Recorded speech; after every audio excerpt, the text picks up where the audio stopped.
and I will always love you. Tandega.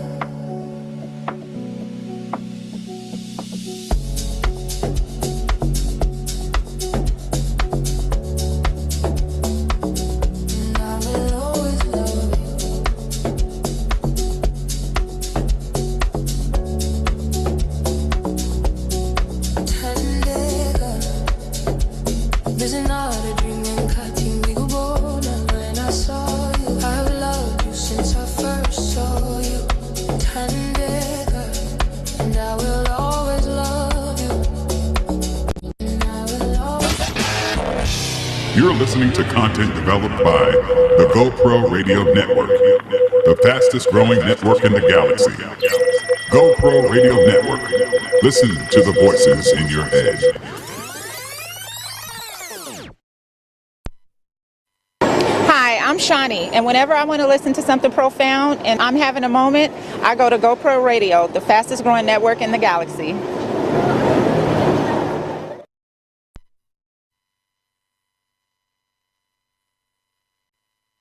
African Americans have a unique history in this country. There's a legacy of brutal enslavement, economic exploitation, state-sanctioned violence, and deliberate attempts to divide an already fractured people. Bobby Seale said, "The best way to fight racism and oppression is with solidarity." Dr. Ron Christopher Osborne-Williams and filmmaker Tylon U. Savior Washington has created a unique online experience where African Americans are not only welcomed, but preferred. A space where the only thing that matters is your blackness. Welcome to the Colored Only Café.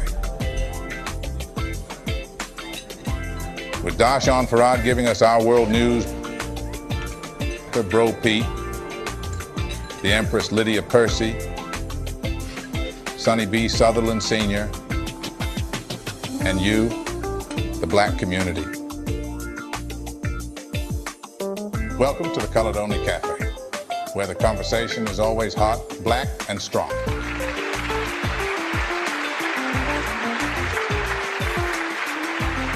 Oh, welcome. Welcome, everyone. The doors are open. You can walk on in to the Colored Only Cafe, where you know the conversation is going to be incredibly hot, black, and strong. Be careful when you hold the cup.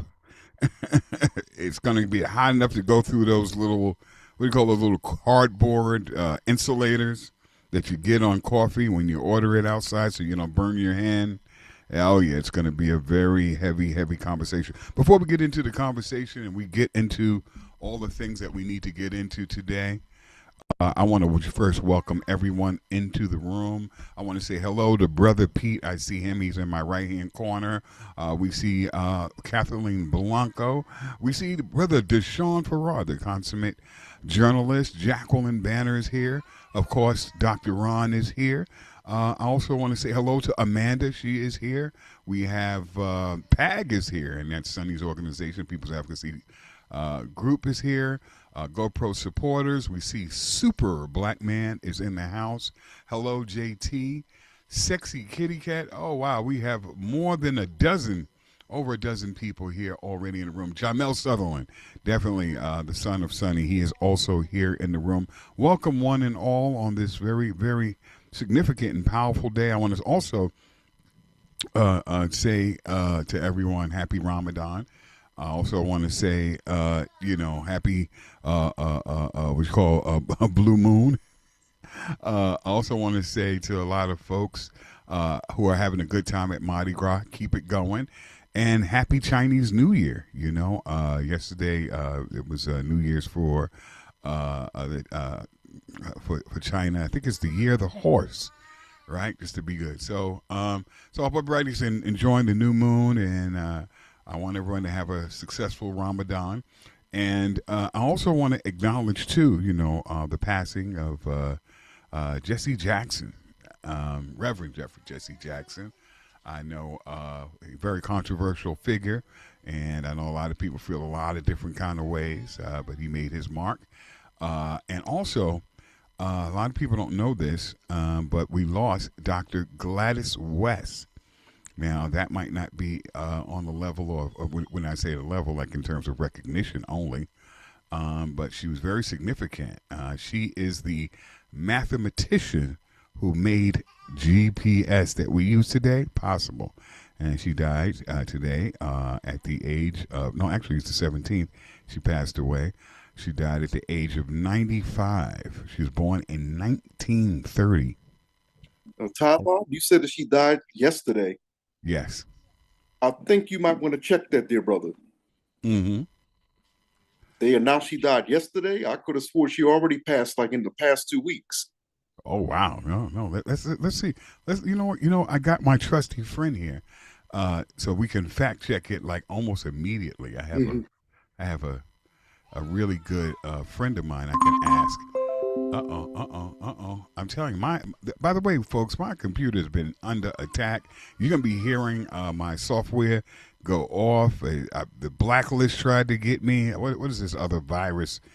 It's been, what do you call it? It's been crazy. But anyway, let me go ask, and let's get the facts on this. Sam, can you hear me? I can hear you loud and clear. Okay, great. Can you still hear me? I can still hear you just fine. I need you to fact check something for me. When was the passing of Dr. Gladys West, the mathematician who made the GPS?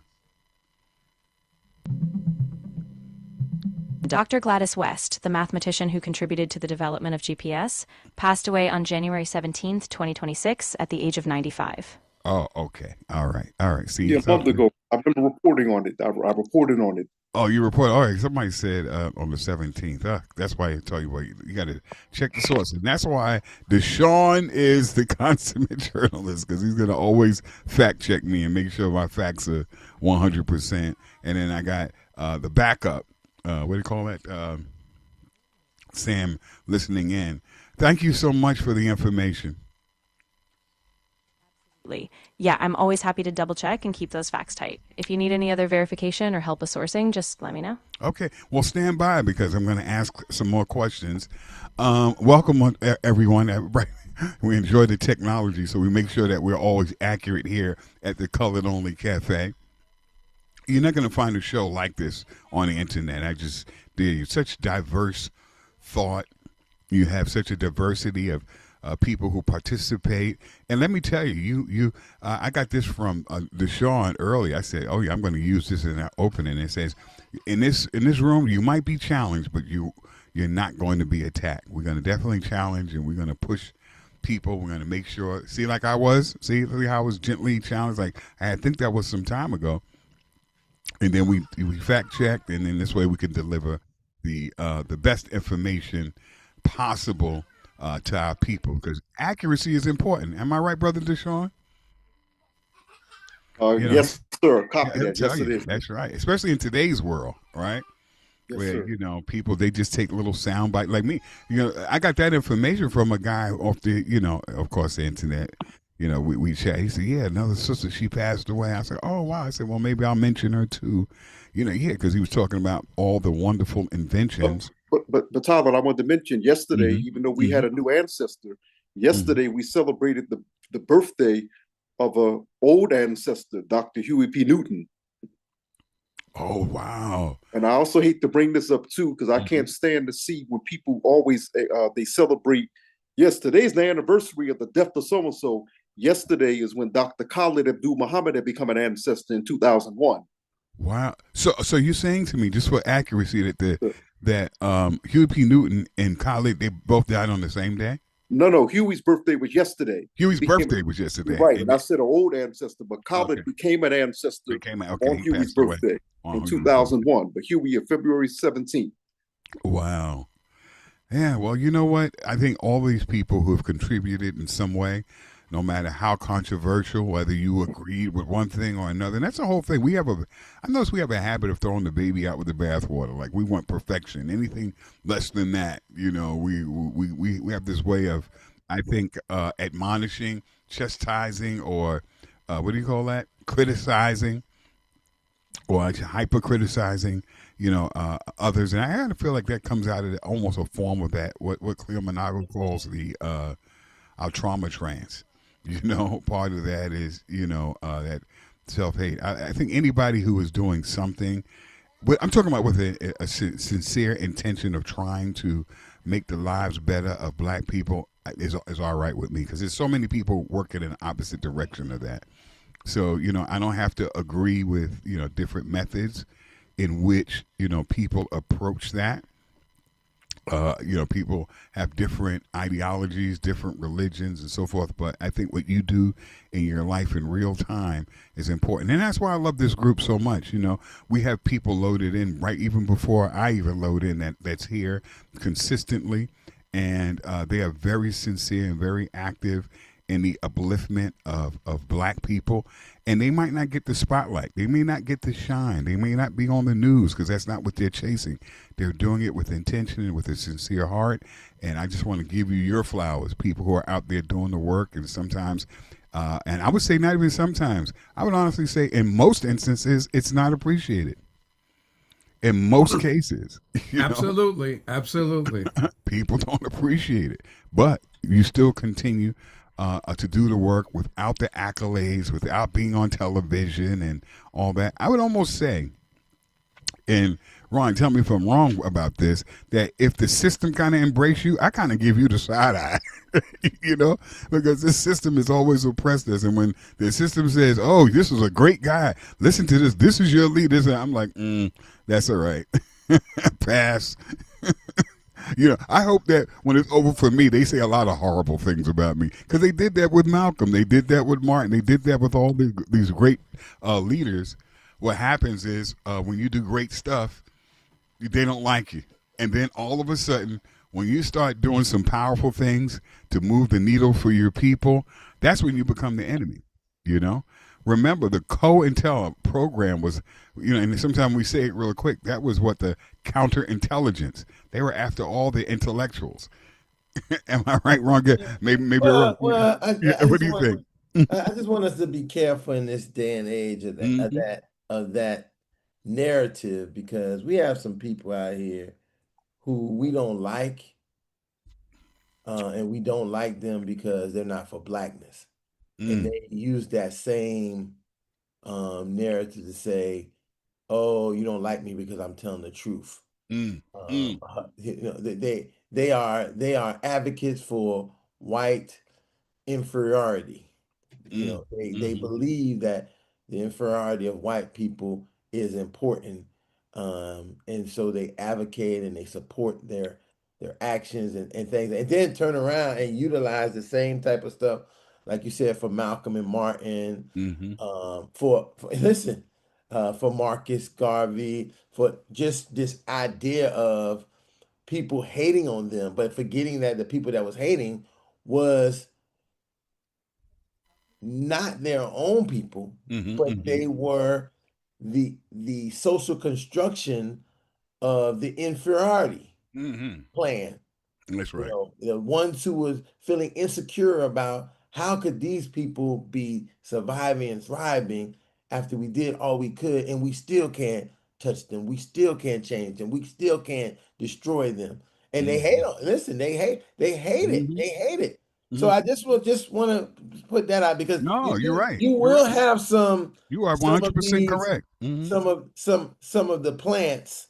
The plants come and say they hate me because I'm telling the truth for my master, and that's why they hate me. I do everything for my master is right. The masters is the ones who do this, and they do everything a certain way, and they know how to do it, and that's why you mad at me, because I'm telling that truth. And it could be nothing farther from the truth. That's right. I just want to. So I agree. Yeah. If you hate it on, you're probably doing the right thing. But in the new day and age, a lot of people that's getting hated on is because we got a lot of voice. A lot of what you got right. That we hate on them, and we only hating on them because. Yeah, listen. I give you a perfect example. Let me give you a perfect example. What I mean. Go ahead. Go ahead. I seen this this thing of a preacher preaching in the pulpit, saying that black people, you know, sometimes He's being critical. We accept, like, yeah, you seen this video, what I'm gonna say? I think so. Yeah, I know what you're talking And then about. he said something to me. Was that Jennings or was it? I don't know who it was. I don't know who the guy was, but I know that he said something to me that he said the worst president of all time was Barack Obama, right? Now listen, I just want you to compensate that in your brain to say that Barack, you a black man saying, telling the truth, as black people, sometimes we gotta tell the truth, that Barack Obama was the worst president in the United States of all time. Now I want you to just listen. The audacity to make a statement like that. I might not like the stuff that Barack Obama did. I may not feel that Barack Obama didn't go out and fight for us, or fight for black people, or fight for black people the way that some people think he should, and believe that he could. See, because I want to be realistic. If you don't know how the politics in the system work, the way, he did, I think about the things he did. And again, a lot of it didn't service us, but it did service us. It wasn't about us, but it serviced us, right? So you mean to tell me that all those presidents during slavery, Jim Crow, the early, before any civil rights, after civil rights, they were better than the black president or the minority president? And this is the kind of shit I'm talking about that begins to burn my britches, because how could you, that means you know no history. And you can't even name some of the presidents. You can't even name you mean to tell me so Obama was worse than the president that let the Ku Klux Klan come to the White House, scream brave what's the Brave New World, not Brave New World. What's the what? Coming to the New World or something like that? No, the number one. Come on, what the Sean at, man? Help me out here, Doc. What's the name of it? Well, what's the point of it, though? I mean, it was to start the narrative about who was. What is this, brother? You said, because I was trying to figure out what you were saying, and my I'm thing just was going saying, in and out.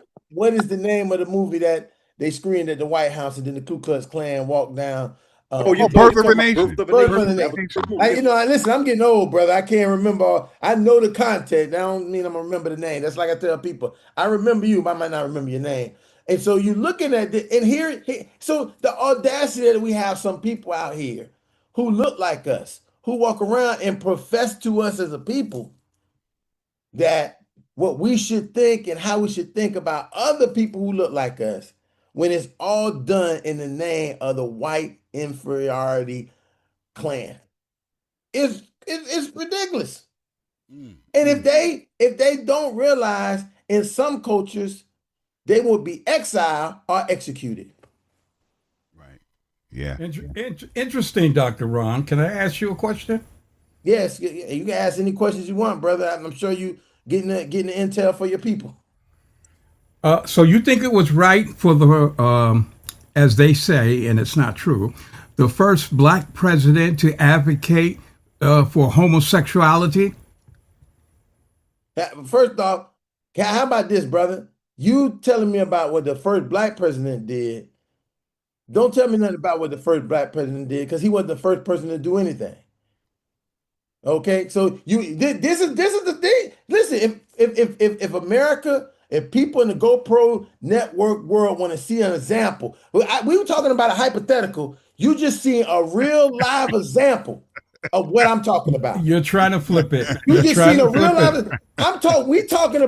We talking about someone talking about history. If you understand history, that you would say something about Barack Obama, about him being a president, when as black people, the large majority of our existence in this country, right, under these presidents, under these Supreme Courts, under these Congresses and Senates, was devastating and crucial to our non-existence. And the only thing you can think about is talking about what Barack Obama was when he was a president. It's goddamn ridiculous. Oh, so you're saying that you're for pedophilia? That's what you're saying, brother? I don't listen again.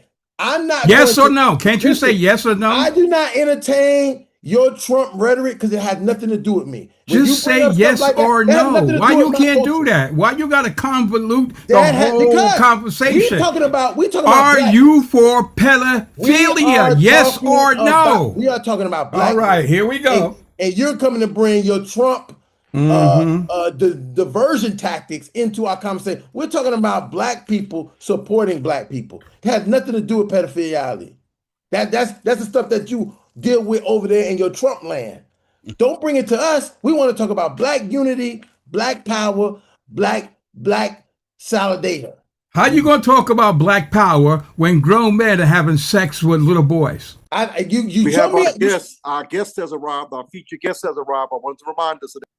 Oh, okay. Listen, listen. Again, I just say this to the brothers and sisters out there. If you wanted a true live evidential example of what I mean when we have some of our brothers and sisters who would rather take the mantle in the conversation of the white inferiority clan and try to bring it into our spaces in our conversation, you've seen it live here in the last 5 minutes. And let's move on, Tylon. All right. And on that note, we got to actually take a brief commercial break. And when we come back, our guest is here today.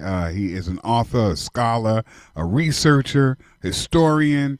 Heru Shaka is in the house. And when we come back, we're going to meet him and we're going to discuss all the different things that he has going on after this brief commercial break. Get tuned into the Colored Only Cafe where the conversation is always hot, black, and strong, and we'll be right back. Don't go anywhere, folks. Welcome to the Colored Only Cafe.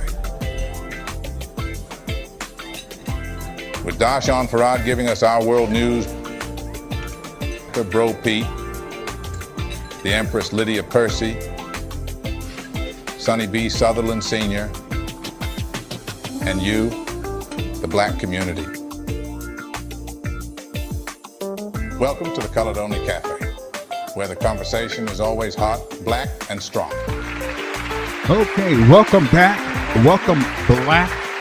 This is the Colored Only Cafe, where the conversation is always hot, black, and strong.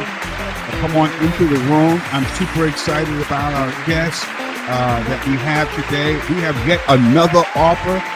We've been doing it, Ron. We've been really doing it for a Black History Month with all the different writers and diverse thought coming into the room. And once again, it's a place where you might be challenged, but you're not going to be attacked here. But you're definitely going to be challenged because we have such a diverse room of thought, as you can hear and as you could see, because this makes up, the black family. A lot of us are into censorship. That's the thing that we've kind of adopted from our enemy. We like being in our little silos and our safe bubbles, but this place is not like that. It's really like the public. You have different people with diverse thoughts, different ideas, coming into a space where, we can discuss all kinds of things. I want to say hello to Alberto. I want to say, I see you. I recognize you, brother.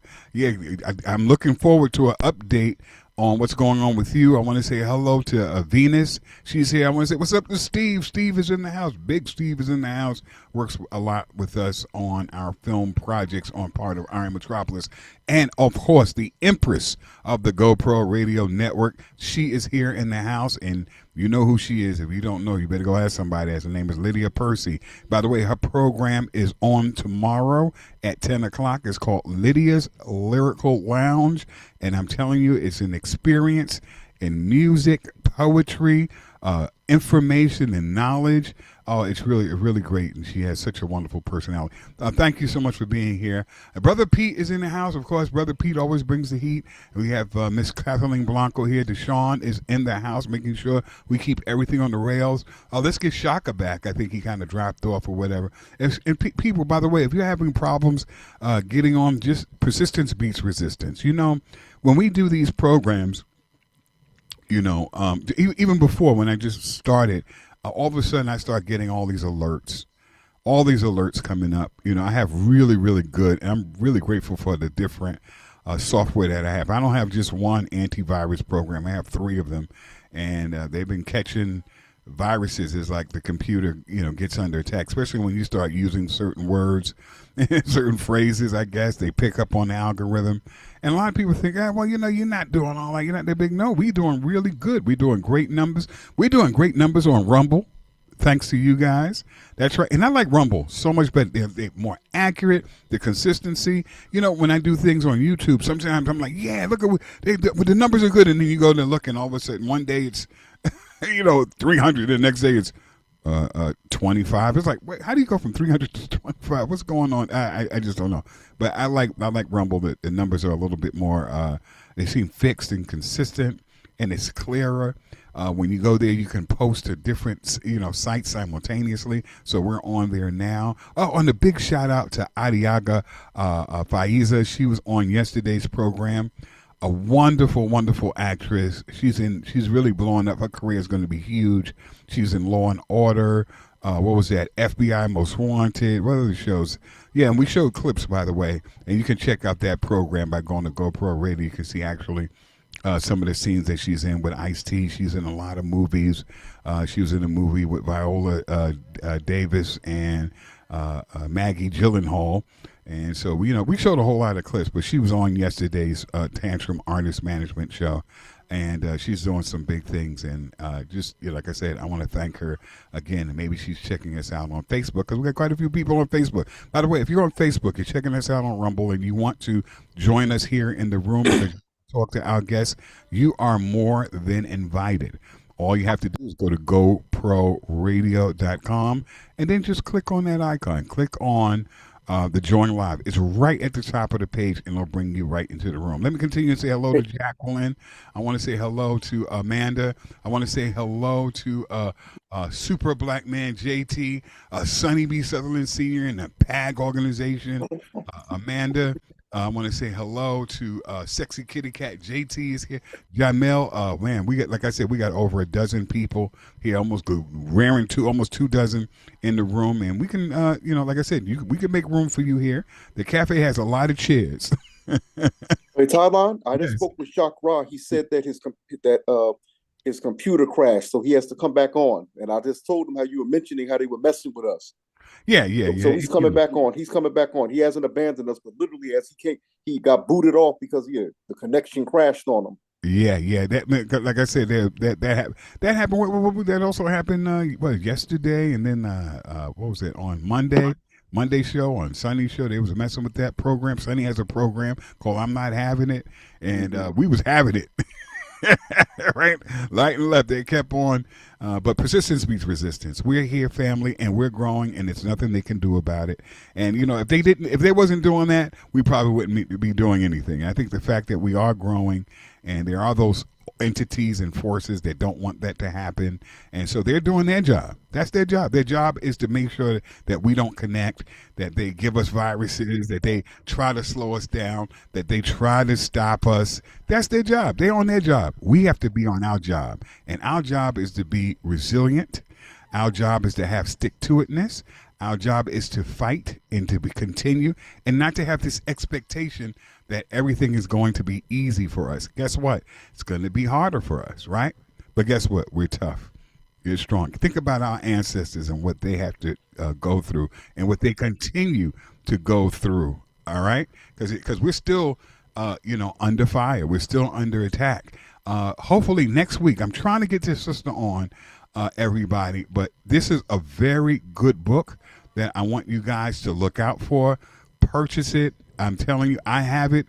It's called Strung Up, How White America Learned to Lynch Black Children. Let me see if I can get this book up on the screen. He's back. For the street. Oh, okay, good. He's back. All right, so I'm going to wind down, but I just want you guys just to check out this book. It's a wonderful book. In terms of the research that's on there. These are actual pictures, and this is footage. A young man about to be lynched, part of the military. They said he stole some shoes, but the book is called Strung Up, How White America Learned to Lynch Black Children. A lot of people talk about the men and women that were lynched. They also lynched and executed black children. All right, Stacey Patterson. Let's try to get her on next week for our Black History Month of having authors and writers on the GoPro Radio Network. Now, without further ado, what I'm going to do here is I'm going to allow Deshaun to really introduce this author, this scholar. He's done a lot of research. He's done a lot of work. He has Tylon, you take it away, brother. You take it away, family. No, you're here. I mean, well, his name is Heru Maket Neb Shakara, right? Also known as Baba Neb Shakara, all right? He's an author. He is the principal partner of KIA Education Consultants, cultivating holistic potential, where he developed educational leadership and life management systems and skills for youth, adults, navigating the social, economic, and psychological pressures of the modern world. All right, without further ado, ladies and gentlemen, let's introduce Shaka to the room. Hey, how are you doing? You're on mute, brother. Just hit the unmute, and hopefully we'll stay connected. Yeah, because I see his screen just froze up, too. Yeah, just try to hit the unmute. They messing with us. Yeah. I see him, but I can see his screen is frozen. Well, while he works on that, I can tell you guys a little bit more about him. He has quite a resume. As a cultural commentator and author, Shakara explores the suppressed African foundations of Western and Southern Europe civilizations, sacred kinship, secret societies, and the divine feminine as the stabilizing force of social order.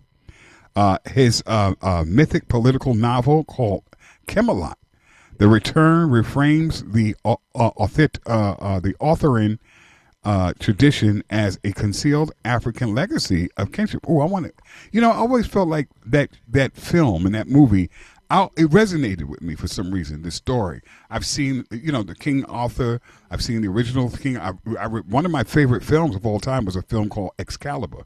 And that's Mine about, too. yeah, and that's about King Arthur. So, and without knowing that there was this comedic connection, I always felt like that was an African story. You ever see African stories, other people in it, and it just resonates with you because you just feel as though, wait a minute, this is a story that I've heard before. And see, it's some power in that DNA. You know me, everybody knows that I'm not prone to mysticism and religion and all this other kind of stuff. I like to be, because I think that we need to be way more analytical and critical and submit things to logic and reason, as particularly, especially black men. But I always felt this unknown connection that I'm always seeking to discover more about these stories and these narratives that I know was stolen from our people. We have an oral tradition, and people say, well, you see, I didn't have sense enough to write it down. No, there's wisdom in an oral tradition. I'm going to tell you what the wisdom is in an oral tradition is make sure that the people who need to know the story and hear the story, hears the story. When it's written, other people can take it, you see? But if I tell you the story and you pass it down, it's like recipes. We do like with our grandma's recipe and stuff like that. Like, oh, it's not made like grandma would make it. It's really different. And you're absolutely right. It's different because you have to know that you got to put the potato in whole and boil it, and then the skin come right off. Little things like that. While some people are peeling the potato, we knew to put vinegar, salt, little stuff in it, and it helps with. So all of these little tricks, all these little things, they were told orally. Grandma never wrote it down. She would tell the mother, said, Mommy, how do you make the food taste this way? So in that same way, that really comes from an African tradition of us being oral. Like, we had to listen. We had to pay attention. All right. Oh yeah, he's back, brother. He's on Samsung. How you doing? You're muted. I don't hear you. I don't hear your audio, but I definitely see you. But this is what I'm talking about, folks. We have to be persistent, all right? Because they do a lot of things to make sure that we don't have things coming through. Yeah, I don't hear you. No, I don't hear you, but I do see you. Plus it's a more clear. It's a clearer picture.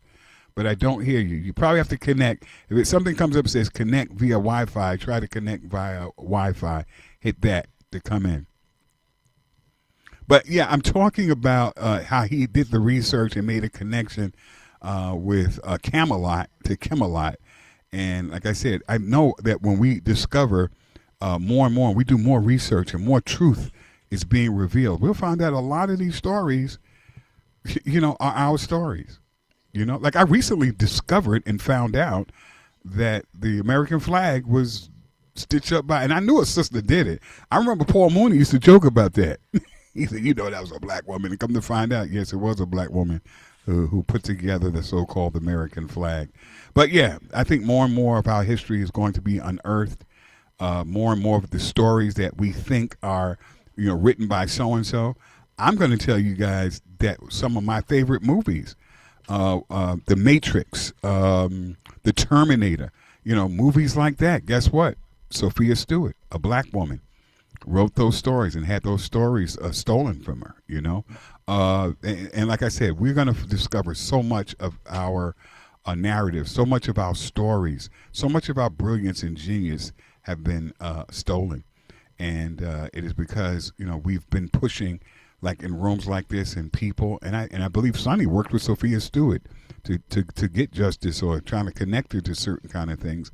I know that's how I met her. I met Sophia Stewart through Sonny B. Sutherland Sr., who's on his line, who has a show tomorrow, and I discovered that she wrote the story. You see, so it's very important that we continue to do all this kind of research like this brother Shaka has done.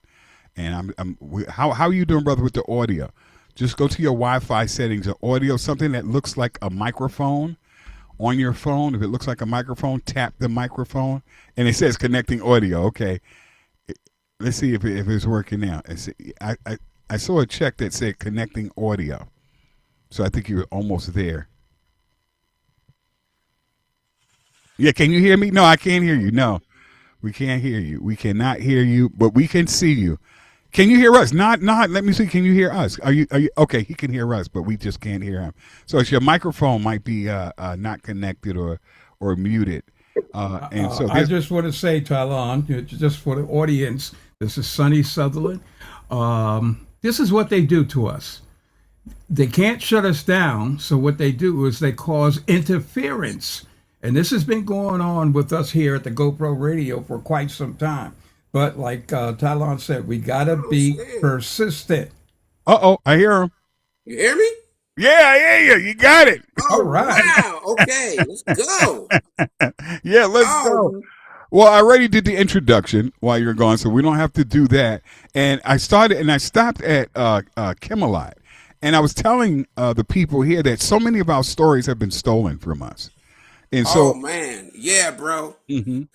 Y'all must be on that CIA blacklist. I don't know what y'all doing. Yeah, we are. We are on the black. Matter of fact, that was the name of the virus. One of the viruses that got caught. It was called Blacklist.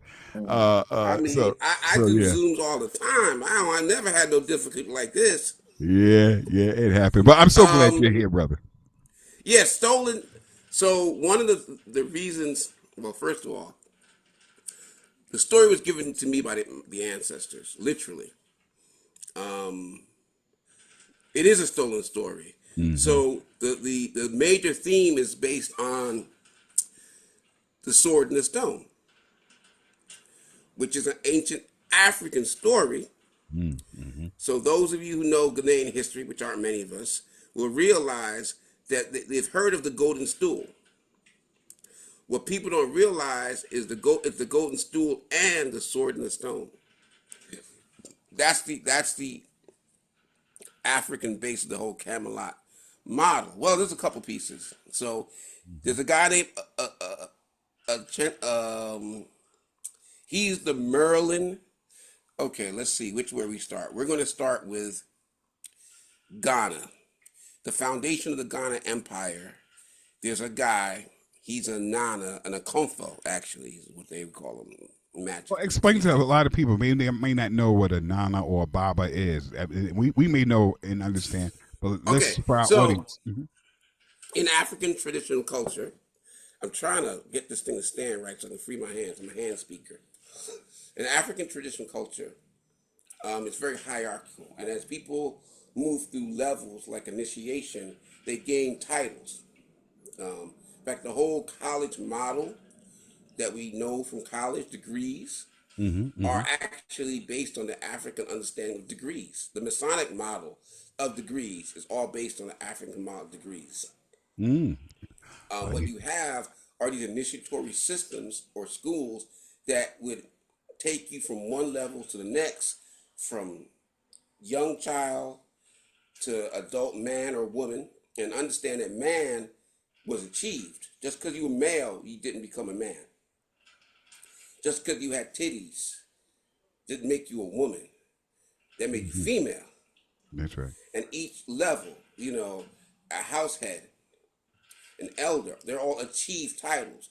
If you didn't do the right stuff, you'd just be an older, not an elder. You'd just be a male, not a man. You'd just be a female, not a woman. So in these title structures, depending on the culture, so Baba is one we hear a lot from West Africa.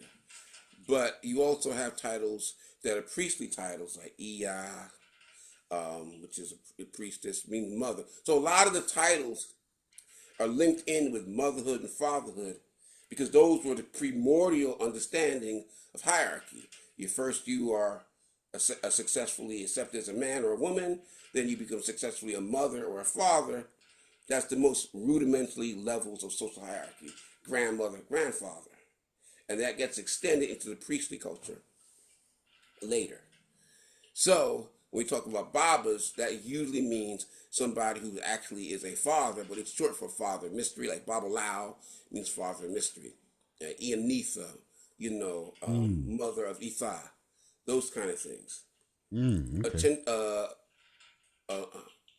A Komfo is the Ghanaian version.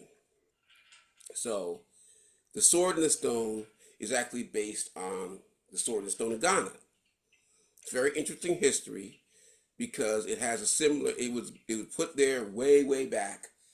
And, similar story, when the sword comes out, there's a new king, paramount king. So, and it's interesting because Malcolm X was invited to pull the sword. Muhammad Ali was invited to pull the sword. So, there's a whole real history in Ghana behind all this because, you go to Europe, you can never find the sword and the stone in Europe. Wow. And I always thought it was funny, guys are running around with shirts with lions on it. And I had never seen no lion in England. I've been there. It's cold. I don't think lions like the cold. So I'm wondering where they're getting this stuff from. It doesn't seem intrinsic to Europe. And at the end of the day, there is a sword in a stone back in Africa. So it's very much an African story that was carried into the British Isles. So I'm telling you, medias gras. It's the middle of the story, then I'll tell you the beginning and the end to give you a sense of it. So that's kind of where the Excalibur and the Camelot comes from. Camelot is with a C referred to the it became Chem because Chem is black. Cam is black. Cam was really actually Kam, but like Cambodia, another black people's lands, and for us, if you're Kemetic centered, Cam becomes Chem. So Camelot, Black City. All right, so that's the framework we're talking about. We're clearly talking about reestablishment of a great black city from a mythical base. And, so we have this mythical base we're trying to rebuild. And it's about kingship and power. And so many times we don't understand the sexualness of life. African spiritual culture is very sexual. Men are men, women are women. We don't really do the transgender thing too much. You have phallic culture. Eshu is very phallic. He's a deity, often seen with a rise phallic. All these pillars and obelisks are phallic. And you have to understand, when they would lynch brothers, they would castrate them. So when you think of a sword and kingship, you talk about manhood, and of course, not just sitting around turning the other cheek. So,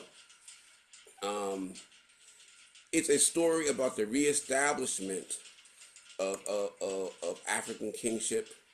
It's about, and also it has healing trends. So I said that's the middle. It's also the beginning and the end. So in the end, we're moving toward Pan-African unification, which I know some people have serious issues with because of all the fragmentation we have between Caribbean blacks and Africans and our diasporic brothers who don't seem to understand which way's up, and even the tethers and the colonial mindset. To that we have to understand the colonial mindset is a different form of slavery, and it's all about divide and conquer, just a different flavor of divide and conquer. So yes, we can be upset with them, but at the same time, a lost Negro from New York or Harlem, or a lost Negro from Cali, Detroit, or down south is as bad as a lost Nigerian, lost Somalian, a lost we have lost African people all over the world. We should not define our relationships as African people based on the damaged members of our community. Because there's way many damaged members. And they do us a dirty. I mean, we got some coons in America that make the Nigerians look good. Let's talk about Clarence Thomas. Let's talk about, that brain surgeon who seemed to have his brain removed working for Trump. Oh my God, I still don't understand. But Baba, let me ask you. I want to ask you something about stories, because I'm so fascinated. The fact, when you were off air and you were trying to reconnect, I was telling people how I would watch movies about King Arthur, and one of my favorite films was a movie called Excalibur, which was based on that. And that for some reason that film spoke to me in a different way. I knew without knowing that was an African story. It's like so many movies. It's sort of like The Matrix. When we saw The Matrix and we found out Sophia Stewart was the author of that. Can you tell the people why those stories are important? Why our stories are very, very important to who we are? So there's a lot about that. We're talking about narrative control. So narrative control and identity is a big part of this whole cultural thing. And so he who controls the narrative dictates who the little boys want to grow up to be. So there's so many factors. If you look at modern Marvel now, you have no male heroes. They're all girls. Iron Man became a horrible black little girl, had too many gay friends. Green Arrow became a girl. Thor was put in a little Tootsie making blueberry pancakes for some chick, little girl. They have emasculated Marvel to prevent the development of heroism. Masculinity is a threat to them. Right. And by the way, we would not have heroes if it wasn't for the Heru, right? Heru was Heru is the concept of hero. That's right. It's the concept of the greater sacrifice for the collective. I mean, that's the whole hero concept. And it's a very masculine, I will honor, and all those things which you want to inculcate into children. Right. That's why we have these stories. Right. So what they did was steal our stories, like Star Wars.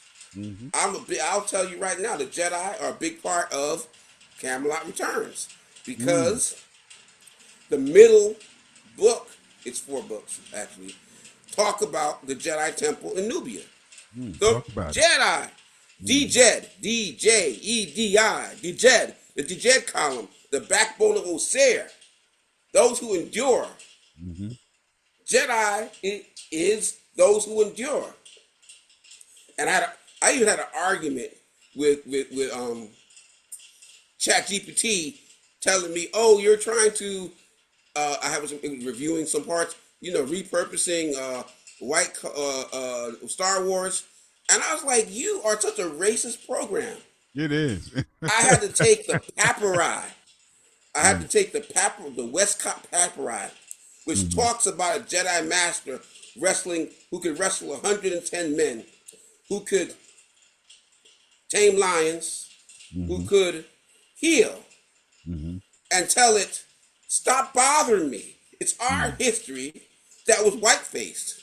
The Excalibur was white-faced. The Jedi were white-faced. They did Master Steel, which is the high European steel. It wasn't made in Damascus. It's a fake. It is a fake.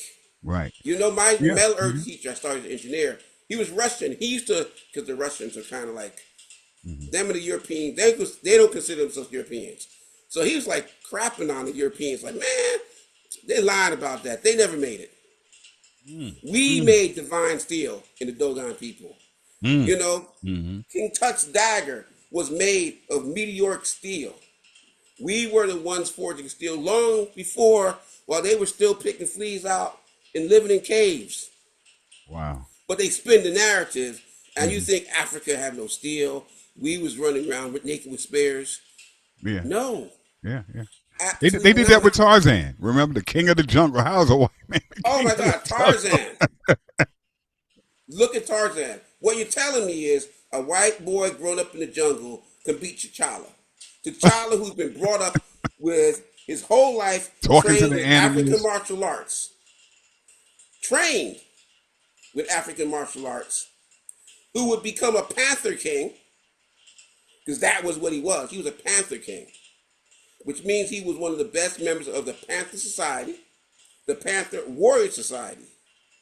And you're telling me some white boy that's hanging in the trees is stronger than somebody who represents the pinnacle of that culture's African spirit? Oh, come on. Get the heck out of here. And he's talking to the animals, and we couldn't. We've been there all the time with the animals, and he's the only one. And the funny thing is, Tarzan was a warm puppy dog for white settlers. Right, because, because if you know about West Africa, those guys, the Panther Society was real, where the Black Panthers get the whole concept from. And the Panther Society would go around removing sellouts. And of course, whatever colonizer they came across in the middle of the night.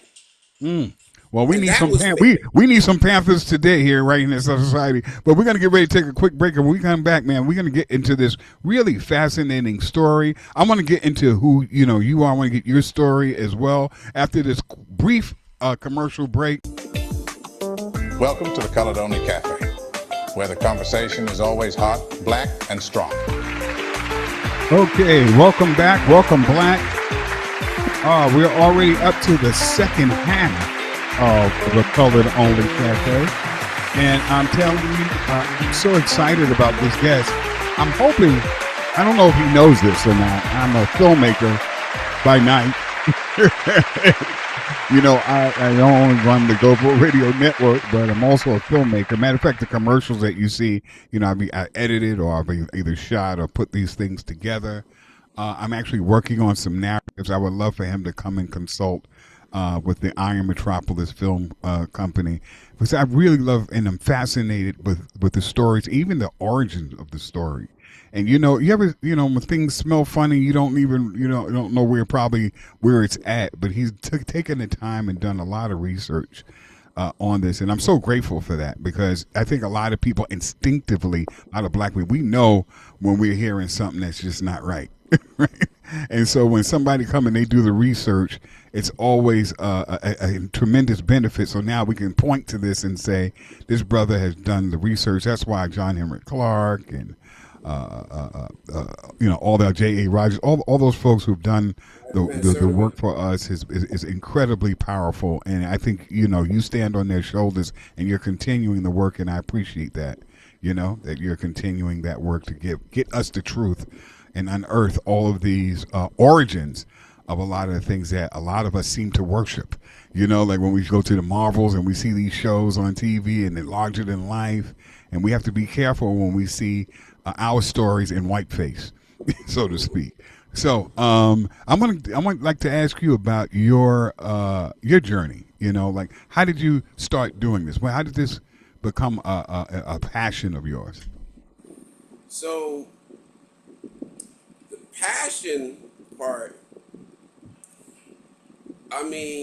so I'm trying to think, do I start at the beginning or the middle? So I've been in martial arts for all my life, like 50 odd years. And so in martial arts, it's again the hero thing as a little boy. And I guess, I liked the knighthood thing, but I couldn't deal with the whiteness. Like that bothered me, like you want to be the knight, but you don't want to be the blonde-haired knight. Like the black knight was always the bad guy. Right, check it out. Right, that's deep. I never just thought of that. The black knight is the bad one. Yeah, we're gonna come back to that because there's something called the European iconoclast movement, which I addressed in our book. The iconoclast movement basically was a whole movement where the Europeans consciously for a couple hundred years removed all the black images from European history, particularly the church, but also nobility. So this is where you hear stories of the Black Knight of Poland. There was a king who was a Black Knight. There's still king of the Black Knight of Germany, Maurice. Even in Robin Hood, you had the Moor. So the Moors were like the third wave of Africans civilizing Europe. Third wave. And so I was talking to some white scholars, and they did not realize that effectively it is documented. European scholars went back and redrew all the great black leaders in European history as white. So some of the great knights that were black became white because the nobility of many of Europe's places up until like very recently, 1800s, was actually black or mixed. And they pushed back on this, but it's very documented. As soon as you say European iconoclast, there's a whole history of, this is the whole Black Madonna thing. Originally, the Black Madonnas are left over from the whole Black Knights, the Black Macedonians, all these black heroes, scholars, and teachers who rebuilt Europe. And most of the Black Madonnas are actually in the East Europe. Because again, that Russian thing, the Slavic thing, and the Western European thing, they don't get along. People understand Europeans fight each other all the time. And so they have some very serious differences among themselves. If they're not fighting us, I'm sorry, going at each other. but you've hit the time limit for this conversation. Please start a new chat to keep the conversation going. No, that's just, what's that, Sora? Or okay. That's all. So me.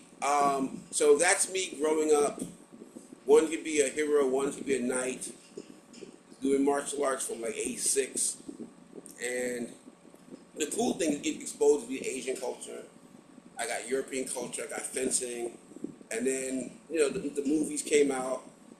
And, I liked Star Wars. I liked Yoda.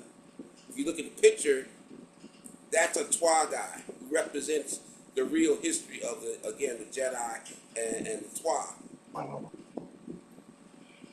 The picture in the picture you have in the photo, the person that's sitting on my thigh is a Twa, which represents the Congo Pygmy Masters, who are like Yoda.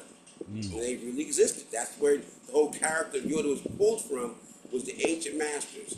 Even in Kemet, they call them Pygmy pyramids. Pygmy pygmy tombs. These 12 masters were the ancient repository of culture, and they ran the bush colleges, which were the places where the nobles would send their sons to become da-da-da Jedi. Right, that's a twa. Based on, the short people. The word, the term pygmy is a derogatory term. Just use it so people know what we're talking about. And so, once again, you realize, and there's a number of African things that look just like Yoda. And what were they known for? Were they known to be wise, like the Yoda character? So, yes, before the Bantu migration, again, the ancient Kemet, they ran this thing called the bush colleges. The bush colleges were those part of the secret initiatory schools, just like the mystery schools, where you would send those smart or noble aspirants to go and learn the mystery so they'd be good leaders of society. Like masonry and stuff like that. So these pygmy or short masters had their own tombs in Kemet. This is where the tradition of even the short guys, the dwarfs in European courts come from. Again, the shortness. But we're really talking about how the fact it's the base of Yoda for the Jedi. Because remember, the Jedi swords and the magical divine steel, you look up divine steel, that was the Dogon version of magical steel. You had the colored steel in West Africa. Even India had a version. So you have a lot of the elements of what, certain people borrowed without giving credit and built this whole Jedi thing. And so but the sword, Excalibur, is also, again, another European, African steel forging magical sword representing kingship. So all this stuff I was deeply immersed in when I was young because of my martial training. And then I got lucky. I got invited to African martial arts. And so, because I was Asian, like everybody, boxing, fencing, horse riding, archery, judo, aikido. And then I got invited to African martial arts in my early 20s. And after that, I was in African martial arts for the next 30 years. And then you really got, power weapons, thunder weapons, stuff shooting lightning, meeting masters like Ahati Kalindi who could do that stuff. Like, they would say, sure, I'll show you. And you see the spark shoot out the stick, and you're like, yo, how you do that? And so that world of mysticism I weave into the book because that was my experience as a young seeker and then a student, and then I started running my own school for a decade or two.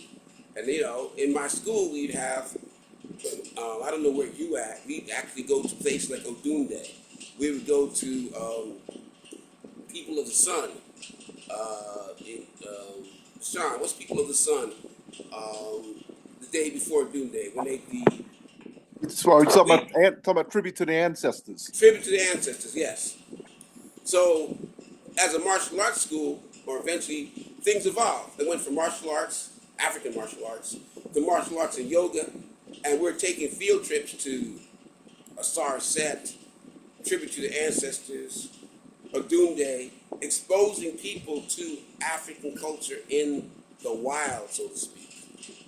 And eventually, and during this time, I'm a Buddhist, actually. That's the interesting thing. I'm actually practicing Tibetan Buddhism.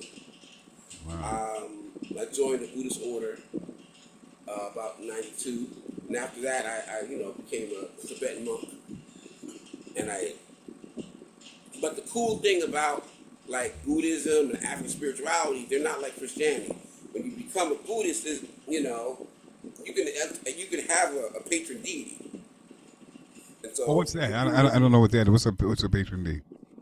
Like a Batala, or Ogun, like Orishas or Neter. Neter is Kemetic. Orisha is Yoruba. Abasun is Akan. Loa is the voodoo deity. Many African spirituality has deities, and those deities or have different names in different cultures, but they generally follow archetypes. It's like a football team. You're going to have a fullback. You don't know if he's going to be really a scat back or a 6'5", 200-pound rolling monster, but it's somebody playing fullback. Somebody's playing tailback. He could be a Metcalf or Eric Dickerson or some over-powerful guy, but there's a position. So their roles, archetypes, habits, the great mother, the great father, the daughter. The daughter is central. She could be Oshun, she could be Rose, she could be Persephone. Different names, same pretty much relationship to nature and society, archetypes. And so, in African spirituality, part of the goal is to learn the lessons of your archetype. So why go and make the same mistake every lifetime, time and time again, when you know if you are a certain type of guy, like a Shango guy, who are sexy, charismatic, we know that they make certain types of mistakes. Like Andrew Weber, that guy, he was a Shango guy. Shango gets his house burned down by his women. Why? He played too much. That happens. You see it in the hood.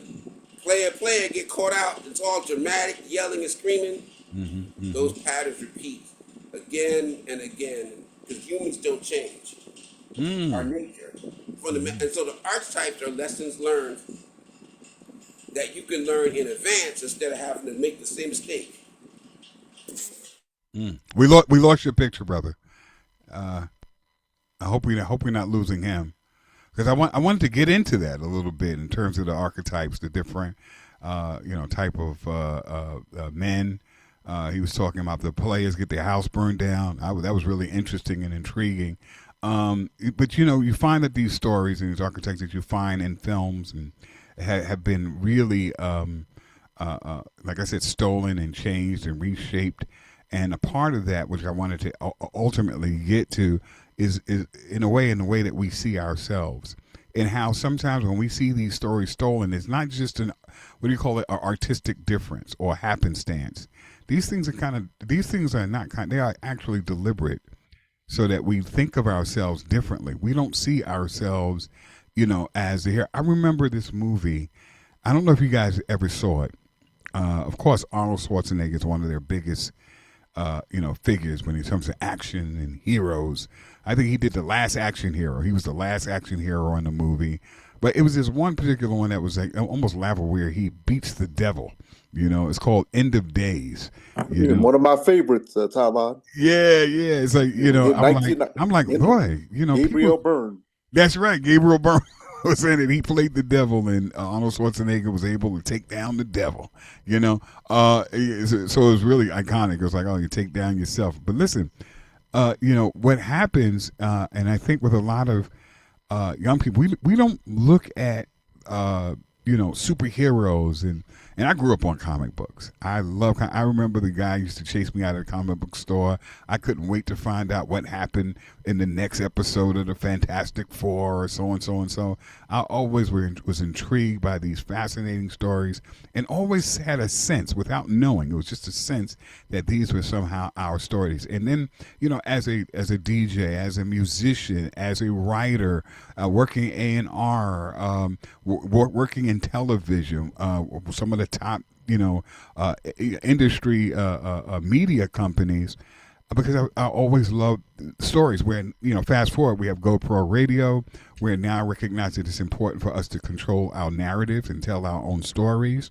I say, come on, let's have our own place so that we can tell more authentic stories, and we don't have to pivot and as you see what's going on right now with the major networks. People are hired and fired based on their political points of view. So we said we're going to create our own places in our own spaces, thus the GoPro Radio Network, because it's just so important that we are empowered and we use the technology and things that we have to tell our own stories.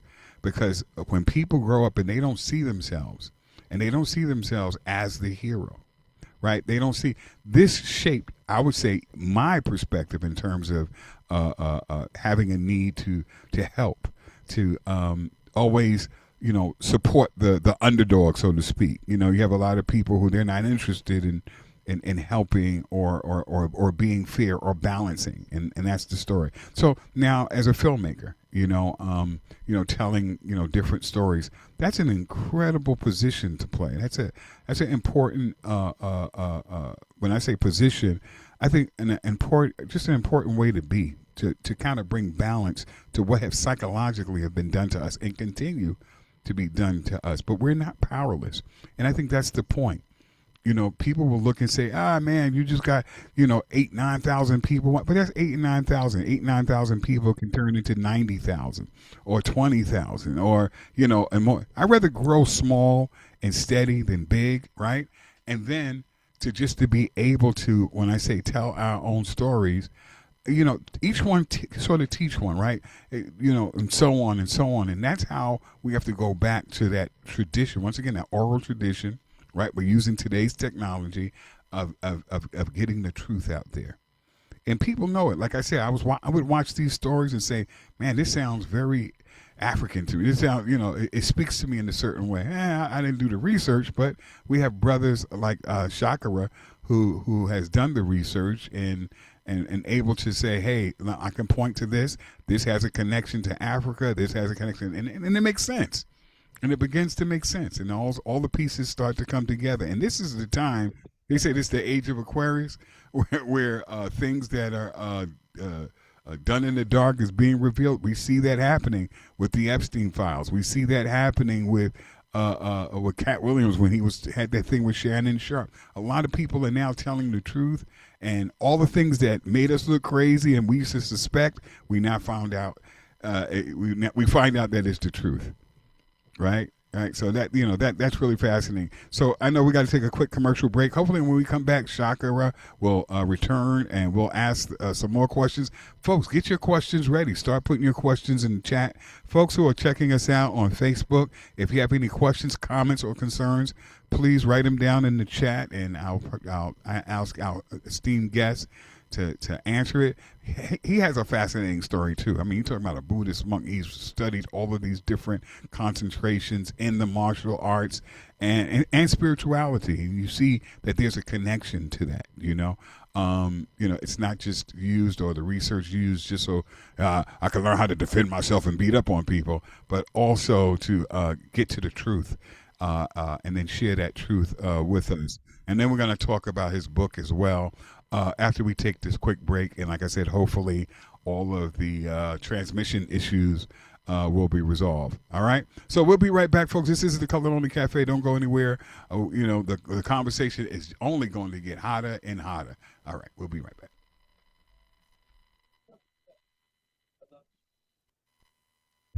It really is my favorite podcast. If you want to know where we're truly at as a people, you'd better call Tylon and Dr. Ron. The hosts, Dr. Ron and Tylon, are regular guys who you can tell are smart and love our people. Ladies and gentlemen, it's the Colored Only Cafe, where the conversation is always hot, black, and strong. Every Wednesday, 9 until 11 p.m. Eastern Standard Time, exclusively on the GoPro Radio Network, www.goproradio.com. We interrupt this broadcast to bring you a great opportunity. If you have an event, product, business, talent, and/or something important to say, now is your chance. You can have your very own radio show. Whether you're just starting out or a veteran looking for a professional platform to enhance your presentation and following, the GoPro Radio Network is the premier place to cultivate and share new and exciting content. We can help you grow your audience and keep it growing long after your first broadcast. Now you have a voice. Call 646-415-0990 or go to www.goproradio.com. That's www.goproradio.com. You'll be amazed at how easy and affordable it is to have your own professional radio show on the fastest growing network in the galaxy. GoPro Radio Network. Listen to the voices in your head. Welcome to the Colored Only Cafe, where the conversation is always hot, black, and strong. Yeah, and of course, we are back.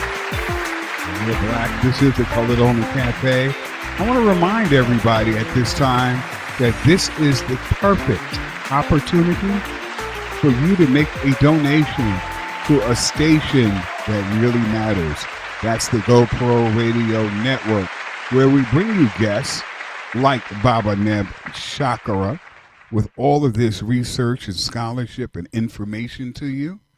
These are some very powerful people that we bring to you on a regular. This is the time for you to contribute. We talk about balance all the time. Give to things that are giving to you. That's important. Balance is so very, very important. You're going to understand that as you get older and older in life. I'm starting to understand that in life more and more. And this is a chance for you to do that. We have a Cash App. You can go to your Cash App. Most people have it. You just click on it, and our handle is $GoPro Radio. Real easy to remember. $GoPro Radio. There's no fancy spelling. GoProRadio. $GoPro Radio. Make a contribution. Make it happen. Bring that balance into fruition. Also, if you say, well, hey, I don't have a Cash App. I got PayPal. Gotcha. All you got to do is go to our website, and we have the barcode there. You hold your phone up to the barcode on the website. Matter of fact, you can do that also for the Cash App. We have the both barcodes for the Cash App and PayPal new on the GoPro Radio website. Hold up your phone. It'll take you to the right place just to make sure you give it. Because I know that might be a little apprehension for people. They're always afraid. I know me. I'm always afraid of sending it to the wrong place. I've done that before, sent the wrong person the money. And so we have the barcode that will take you, and it will line you up to the perfect place to do what I think that you should be compelled to do, just because we have great guests like the brother we have here today. Fascinating story. We really need like more than 2 hours just to get into his story. He was a Buddhist monk. I'm like, what? You were doing that? How did that happen? Matter of fact, I'm going to ask you that, because now is the time actually for Q&A, folks. Please, folks who are also listening once again on Facebook, if you want to join us and you want to ask Shakara in person, you can just hit that join live button and you can join us in the room. We have almost 24 people already in the room. I'm sure that they're going to have questions, and if you want your question, your comment, or your concern, you want your voice heard, just join us in the room. If not, write your question in the chat, and I will ask the question. We already got some questions in the chat in the room here already. All right, because this is time for us to have the Q&A. But before we open up the Q&A, how did that happen? How did you get to be a So it's a very interesting story. Mm-hmm. I was in the hood teaching African martial arts, right? And the way we were trained, that like Cheikh Anta Diop, people would not respect us because we're African martial artists. So we were trained in the African, the East Asian, and the Asian, as well as the European arts, because then you actually could argue, correct, like the whole Asian thing is really ours. But they think we're black. They think we're doing what they did, was blackfacing. Anyway, so I'm teaching in the hood. Wow. I got this guy come to me and says, hey, I met this nun, a Buddhist nun, down in Newark Museum teaching meditation. And she wants me to go see her teacher. But, in my younger days, scammers have been out forever. So people didn't want to be like Jim Jones drinking the Kool-Aid. So I said, okay, I'm your teacher. And I'm young, like I'm in my mid-20s now. I believe. I don't think I'm 30 yet. And so I'm like, okay, well, it's my job to go and make sure you're safe. So I go meet this lady. She's like, oh, wow, you guys meditate? I'm like, yes, it's core to our teaching.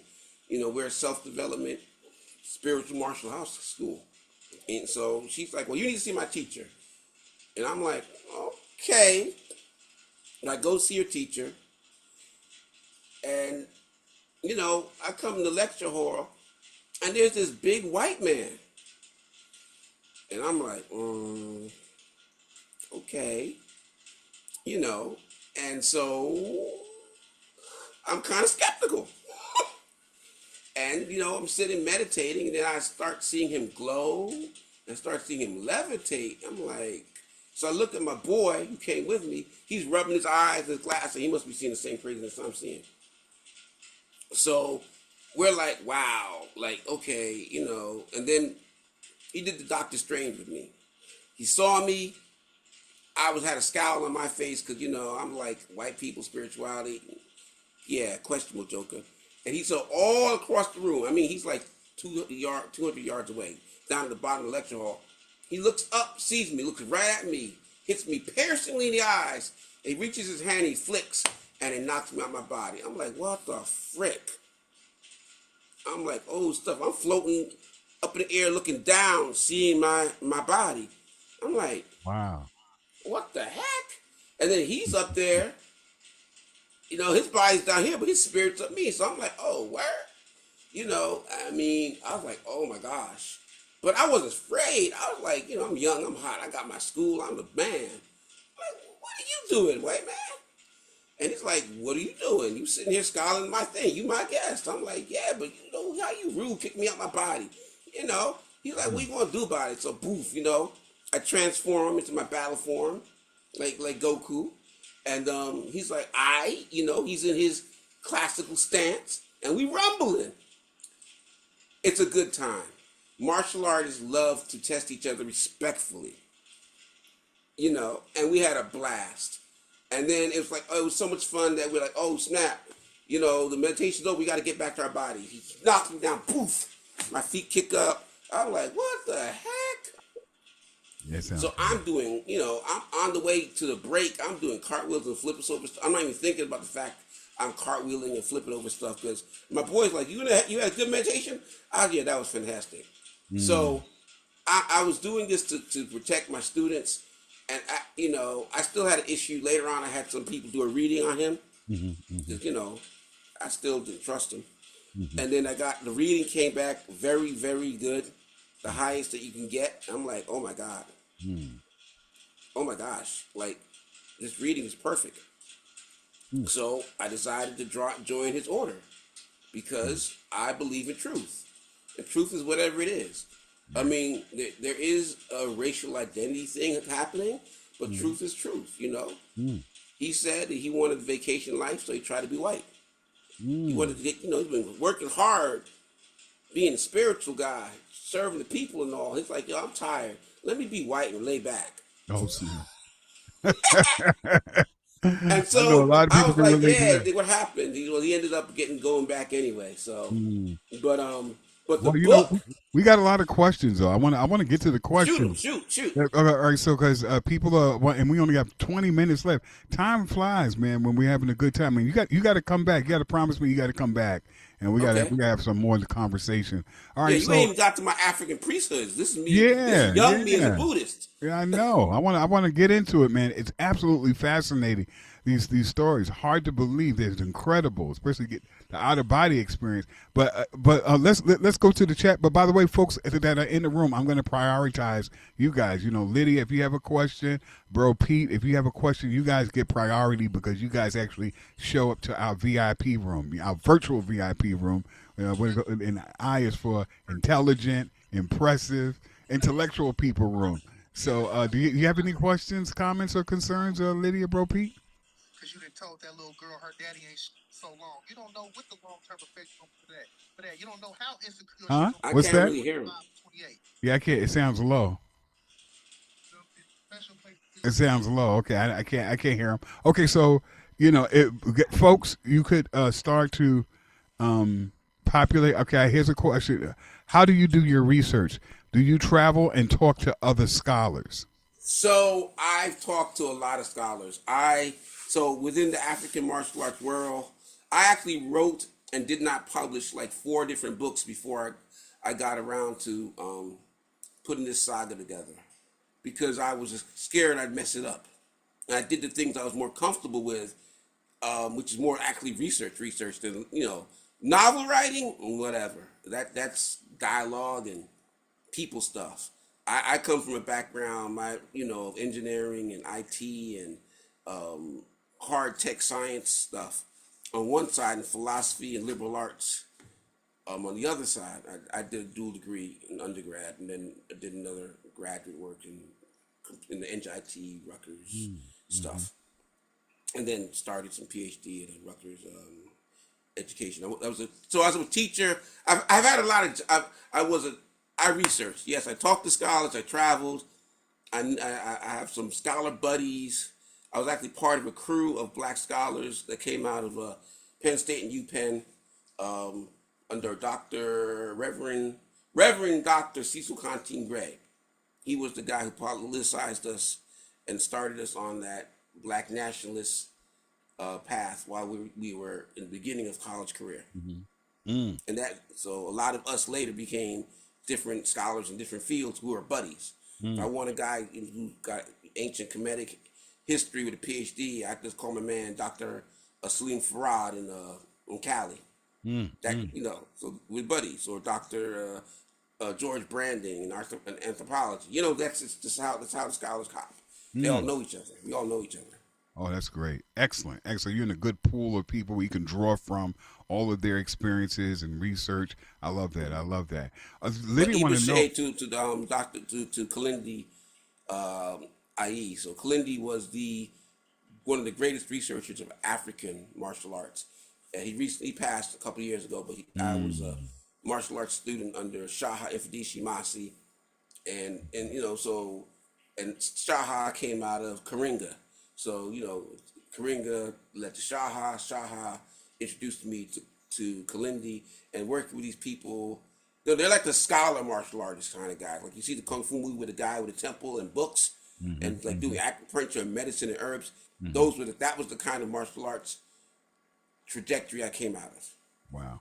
Okay. Well, Lydia said, we'd like you to go into the twist on the Bass Reeves story.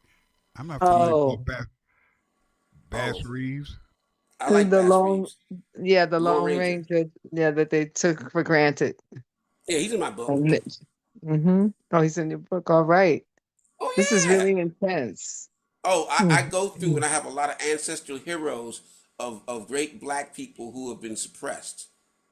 Guys like General Cujo, who they made him into a dog. Cujo, who turned into the master. He was a great slave. I got Zumbi the Parmar. I haven't even given y'all the big juicies, like. But I got juicy. You gotta give us at least one juicy. I'm definitely getting your book. Okay, so I'm definitely. What's a good big juicy? All right, so one of the core flows of the book was the idea of having them travel across the reverse of the slave path. So the heroes go from America down south through the Caribbean, through Latin American erasure, through the Argentinian massacre. So in Argentina, it used to have something like 18% black, and they actually took it down to 0. They extincted black people in Argentina. So the heroes go through these places and experiences. They go through the Guatemala, where there's the Tuskegee Bad Blood was not just in America. There were at least 1 or 2 sister programs documented. And that's the whole discussion on the beginnings of biological warfare, germ warfare, eugenics, where they're trying to basically kill black people through medicine. Yeah, like they're doing now with the food. Like they're doing now, right? So that was when you understand bad blood as a way, because if you're talking about using stuff like syphilis, you're trying to destroy breeding populations. You're doing a reproductive war. And so the heroes engage in dealing with elements of those type of things. Wow. Powerful. We got some more questions. Amanda wants to know, who's in the room. What are you working on now? So right now, I am working on the whole series.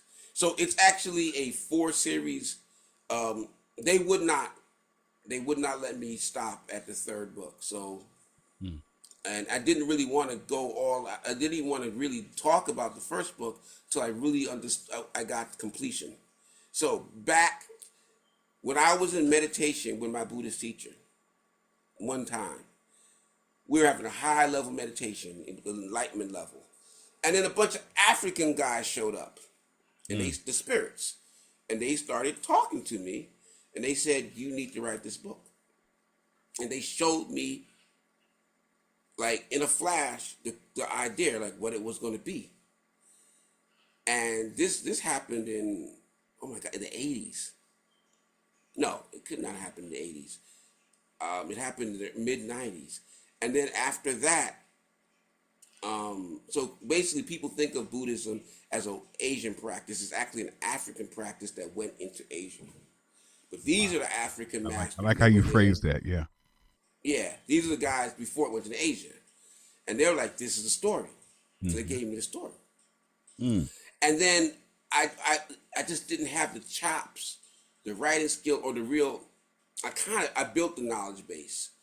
So now I'm I'm active as a priest. I do a lot of priest work. I do a lot of articles about, relating articles to the book from my research. Like I have all this research lying around. And I'm going to actually start releasing and publishing the books one by one. Because I know the full arc, at least the full arc that I'm going to do. I'm not doing past 4 books. Okay. All right. By book 4, there is a book 5 that I could do, and after that, other people have to write because it's tied up a big chunk of my life. You see among the characters them going through parts of my life. So I've gone through this thing as a monk. I've gone through this thing as an African warrior. I've gone through this thing as a priest. You know, there's some spiritual systems, African spiritual systems I'm in, that I've been in for over 20 years now. Officially an elder. Wow. Oh, wow. In multiple systems. And so those are the kind of things I'm looking at. You know, I can still fight a little bit, but I'm not the guy I used to be.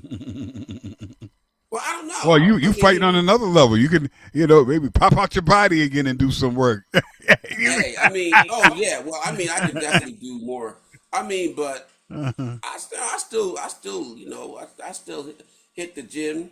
I'm not pushing 405 anymore, but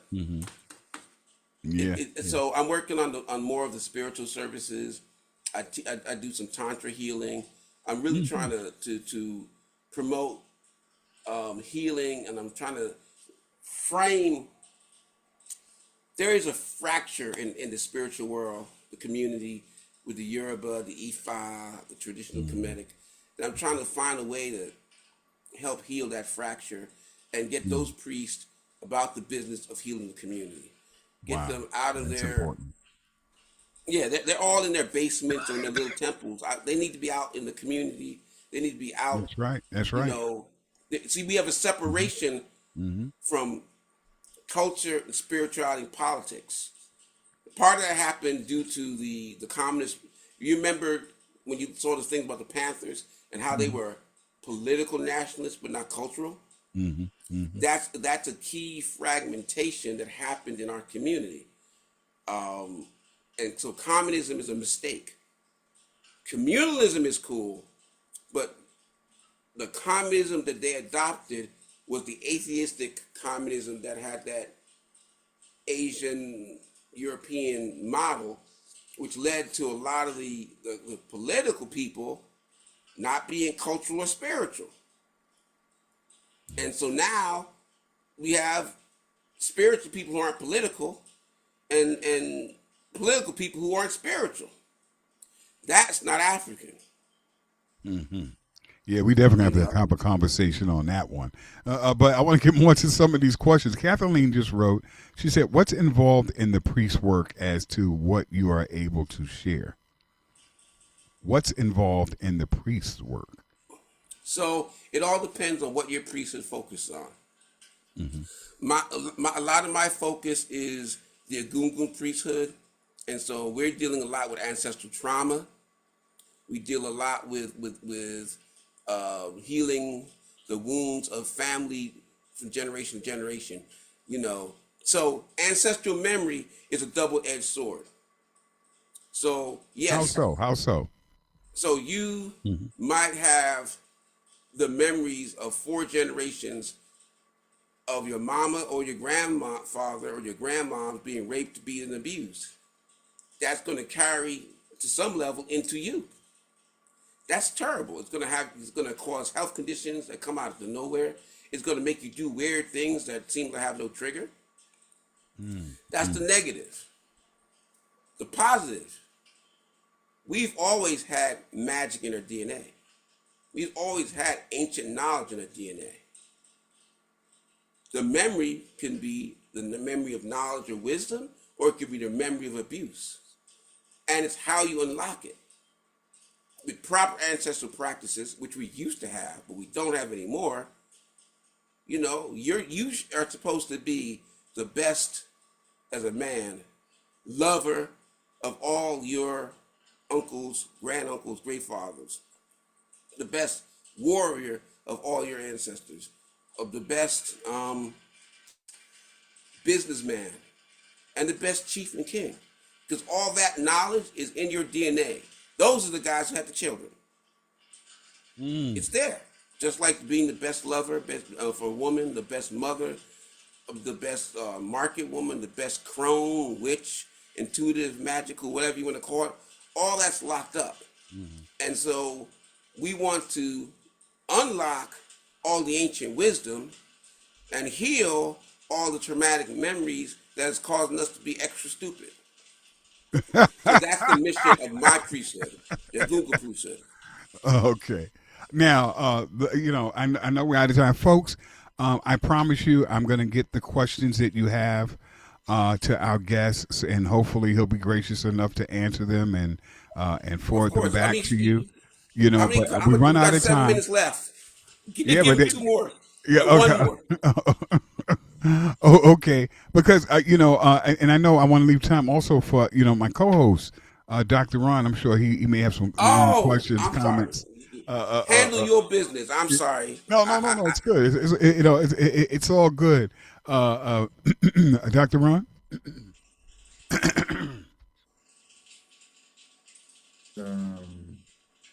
I have listened, and I think it's very phenomenal. The things the brother has shared with us tonight. I think that it's so many things that he shared that, he shouldn't have to share them, right? They should be things that we should already be looking into ourselves about. There's a lot of jewels, a lot of gems was dropped, especially about Europe, and about, that the idea that you hear this narrative that, the Moors, you hear about the Moors, but that idea that the Moors was clearly the third string. They weren't the first wave. There was waves way before the Moors came around, and this whitewashing that goes on, and again, it just, I think my brother, you maybe not say this, but I will say it, right? That it is very seen in my profession that when people try to, as they would say, gaslight you or do things in that sense, it's because of their own personal insecurity. You don't have any fear of getting rid of the competition if you're the better opponent, right? Teach that Cress Wilson stuff, brother. Why would you need to get rid of something if you are the best? Are you the better of? And I just want to remind people, and just think about this: quit being the scapegoat for their failures. We have constantly, as a people, been used as a scapegoat in this country for their failures. They're everything that is a failure for them. They don't want to take accountability, responsibility. We tell each other as black people, oh, we don't take accountability. We don't take. Listen, stop. Listen, it's not us. That's some of the trickle down of the people who send the narrative that's their thing. They don't take accountability. They don't take responsibility. We have proof when you look at the prison system. Even if we don't want to take accountability, we taking accountability, our responsibility for stuff that we probably didn't even do. And the system is already rigged for that to happen to make these people feel better about their insecurities or their inadequacies or their failures. And we sometimes will step in the gap. And this is the part that I tell people all the time, we step in the gap because that's our spirit. And brother, you said something earlier tonight about, when you decided to go do your work, and go learn under the teacher, under the teacher, and it was more about the work that you wanted to go and do. And I think sometimes here's a perfect example of what's so important, that we have to learn that everybody's not an enemy. Not everybody, but we have to learn that they're also not our master. We can learn skills from them, and we can learn things from them, because that's what human beings do. They learn from each other. It's just that when they try to change, I think people try to change the narrative that you taught me everything. You don't teach me everything. We can help to learn it together, because as a teacher, and this is a very important thing, as a teacher, you learn more than your students most of the time. So you can't teach me and say, you my son, right? But a father learns from his son, even though he's giving his son the skills and the knowledge. And so that's something big. And I just, I thank you, brother, for joining us tonight. Sorry you had to see, and I know you had issues getting in and out. That's because we have some of those infiltrators in our midst, and they have formed the people when we're having our stuff. And and when they don't get to talk their rhetoric, they call the people and say, hit the button, change the dynamics. Oh, stop the stream, because they're not letting me talk about our stuff. But we don't want them to talk their stuff here, because we're talking about the Colored Only Cafe stuff here about us. Yeah, man, they're real. That's one thing. Trust me, and I'll tell you, because I went to school with them boys. European knighthood. That European knighthood time I spent in that world with them. That's them. They have their whole organization. It's organized. It's structured. I mean, I've been able to use it a couple times to help to grab some sisters out of some rather bad situations, getting, shuffled off into the, that whole, I mean, in the book,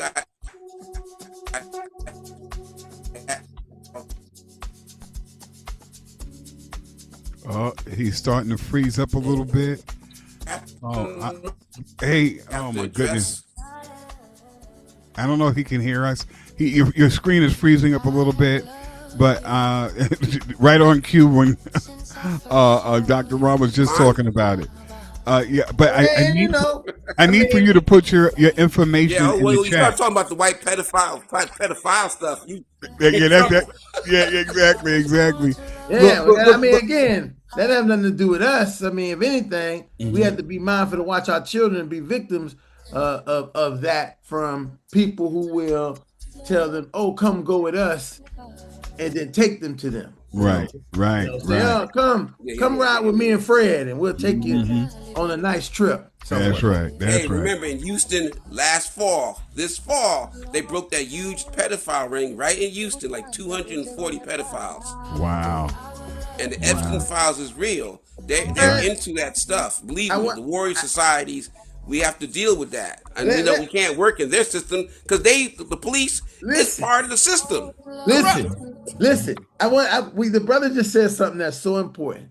I would love for people to go look up that article and look up that stuff and see, can you find pictures of the people that was there.